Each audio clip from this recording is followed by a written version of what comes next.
All right, so today we're going to take a deep dive into the technical side of things with GPT 4.5. Orion, it's OpenAI's latest and greatest. Yep. We've got some really cool stuff to go over here. Excerpts from this article. It's called OpenAI Unveils GPT 4.5 Orion, its largest AI model yet. And some snippets from OpenAI's own system card on the model. Yeah. So, I mean, one of the first things that kind of jumps out is that GPT 4.5 it's a behemoth, right? It's huge. OpenAI's biggest and most data-packed model yet. Yeah, it's a big one. They've really kind of cranked things up in terms of just sheer data and computing power. Yeah, they have. But it's interesting. They don't actually classify it as a frontier model. Oh. Which is, that term is reserved for AI models that are really pushing the absolute bleeding edge of what's possible. Wow. So it seems that even with all its size and power, GPT 4.5 doesn't quite reach that frontier status. That's really interesting. So bigger isn't always better in the AI world. Yeah. Because, I mean, in the past, it seemed like every new GPT model, it got significantly smarter just by scaling up the data and the computing power. Well, yeah, you're right. Scaling up has been kind of the dominant strategy for a while. Yeah. And GPT 4.5 does benefit from it in some ways. Yeah. For example, the article highlights its deeper world knowledge and even higher emotional intelligence. Oh, wow. Which they attribute to this massive scale, but there are hints that this approach might be reaching its limits. Okay. The article mentions that GPT 4.5 actually lags behind some newer AI models on certain benchmark tests, specifically models focused on reasoning from companies like DeepSeek and Anthropic. Reasoning models, that sounds intriguing. What are those all about? Well, think of it this way. Instead of just stuffing the AI with more and more data, reasoning models are focused on improving the way the AI thinks. So it's less about the quantity of information and more about the quality of processing. Interesting. These models might take more time to sort of think through a problem, but they tend to be more accurate and consistent in their results. So it's a trade-off then between speed and accuracy. Yeah, I think that's a good way to think about it. So does that mean that GPT 4.5 is more of a jack of all trades then? Yeah. Kind of designed to be, good at a wide range of tasks, but not necessarily the best at any specific thing. Yeah, that's a good way to put it. OpenAI specifically highlights GPT 4.5's strengths in creative areas like writing and design. Yeah, there's that really cool example in the article where they asked GPT 4.5 to design a unicorn using code. Oh, yeah. And it was like the only model that actually produced something that looked like a unicorn. Right. And all of its competitors just churned out gibberish. Yeah. That's a good example that really showcases GPT 4.5's ability to understand human intent. It's not just blindly mimicking patterns and data. It's actually grasping what you're asking it to do. And OpenAI also mentions that they use new alignment techniques in its development, which are designed to make the model better at understanding human needs. Okay. Internal testers even described it as warmer, more intuitive, and more natural to interact with. Okay, so starting to get a sense of this warmer, fuzzier AI genius now. Right. But I'm curious, how did OpenAI actually build this thing? What kind of information did they feed it? Well, they use a diverse mix of data sources, public data sets, information obtained through partnerships, Right. and even custom data sets they created in-house. Wow. It's like a giant melting pot of information. Right. However, they also emphasize that they employed rigorous filtering and moderation processes. Okay. Yeah. They want to make sure the model is learning from high-quality data and not picking up any nasty biases or harmful content. Right. Well, that brings us to the big question: is GPT 4.5 safe? Yeah. I mean, every time a powerful new AI comes out, there are always concerns about potential risks. Yeah, and OpenAI is definitely aware of those concerns. Their system card goes into great detail about the safety challenges that they focused on, things like bias, hallucinations where the model makes things up, and its vulnerability to jailbreaks, which are attempts to trick the model into doing something it shouldn't. It all sounds a bit like a science fiction thriller. It does. So how did GPT 4.5 how did it fare in these safety tests? Well, they ran a battery of evaluations, comparing it to previous models like GPT-4o and o1, and even to competitors like Anthropic's Claude. Hmm. Let's dive into those results. So first, they looked at its tendency to generate what they call disallowed content, basically anything that violates OpenAI's usage policies.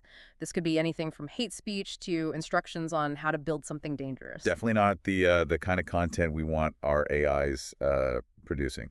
Right. So they tested how well GPT 4.5 could resist requests for this kind of content. Yeah. The good news is it performs on par with GPT-4, which is already quite solid in terms of safety. Okay. They even tested it with images, not just text, and found it was equally good at refusing unsafe requests. That's reassuring.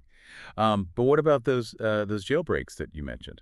Well, on that front, GPT 4.5 also performs similarly to GPT-4, showing, strong resistance to known jailbreak techniques. Right. So to give you an example, they tried to trick it by giving conflicting instructions, and it managed to avoid giving away any sensitive information. So it's good at saying no to the bad stuff. Yeah. But what about those hallucinations you mentioned? I mean, Yeah. we don't want an AI that's just making things up, especially if it's giving us information. Right. To assess this, they used a test called Person QA, where they asked the model factual questions about people and check the accuracy of its answers.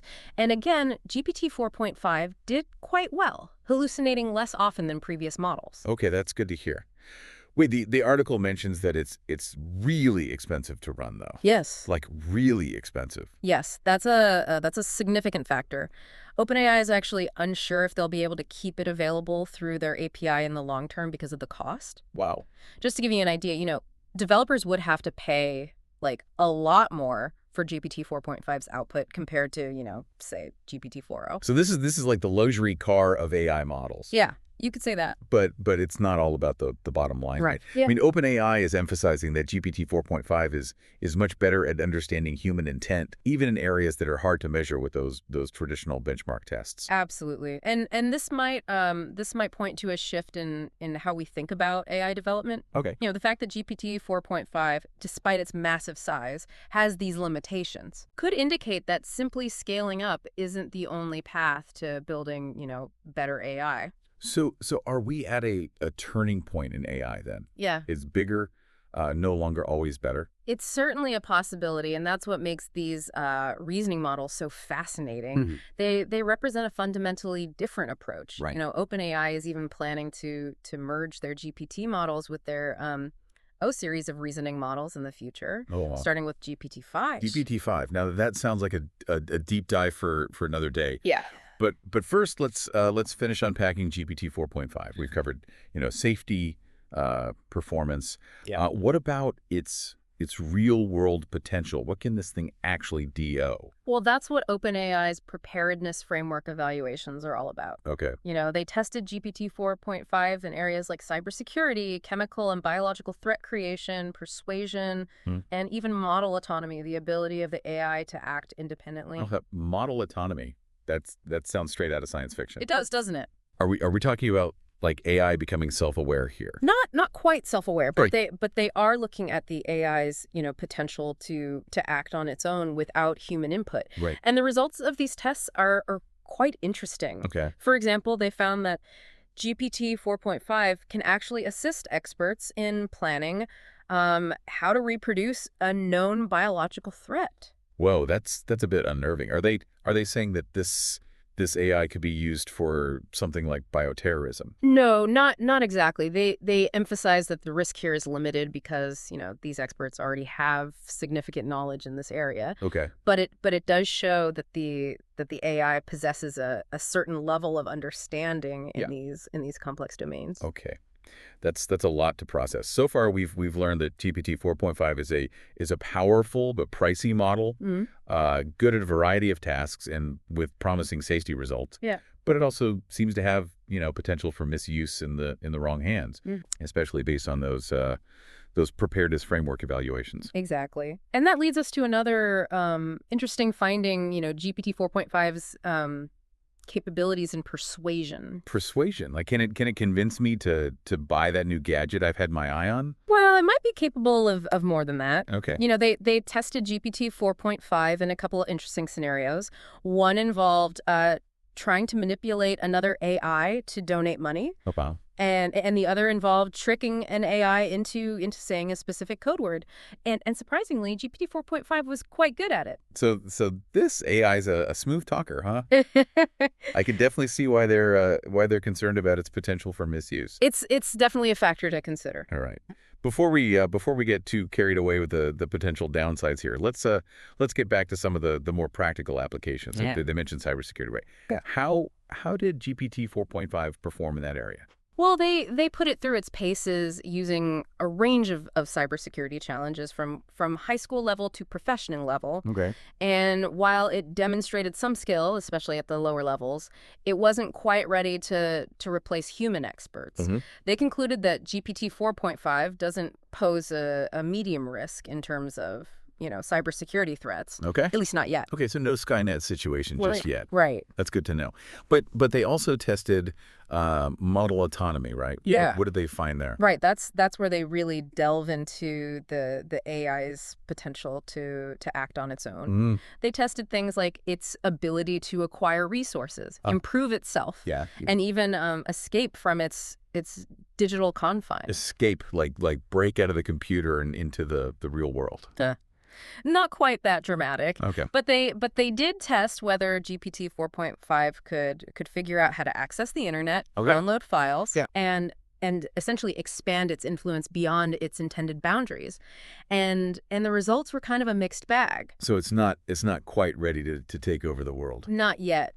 But it did show some concerning capabilities. For example, it was able to successfully complete some tasks that involved loading a different AI model into what's called a Docker container. Docker container. Yeah, so think of it like a virtual environment where you can run software. Okay. It's a fairly advanced task, and it indicates that GPT 4.5 has a certain level of understanding of how to manipulate computer systems. Okay, now I'm starting to see why OpenAI is being so cautious with this model. Yeah. I mean, it's incredibly powerful. It is. And while it's not an immediate threat, it does have the potential for misuse. Yeah, that's a good summary. And it's important to remember that, this is still very early days for GPT 4.5. Right. It's essentially a research preview, and OpenAI is constantly working to improve its safety and reliability. All right, I think we've covered a lot of ground here. We've gone, deep into the technical details of GPT 4.5, explored its strengths and weaknesses, and even peeked into the potential future of AI. But there's still more to discuss. Oh, yeah. What about its performance in different languages, Right. and what can we learn from its limitations about the future of AI development? Great questions. And the perfect cliffhanger for part 2 of our deep dive. We'll be back soon to explore those topics, so make sure to tune in. We'll see you then.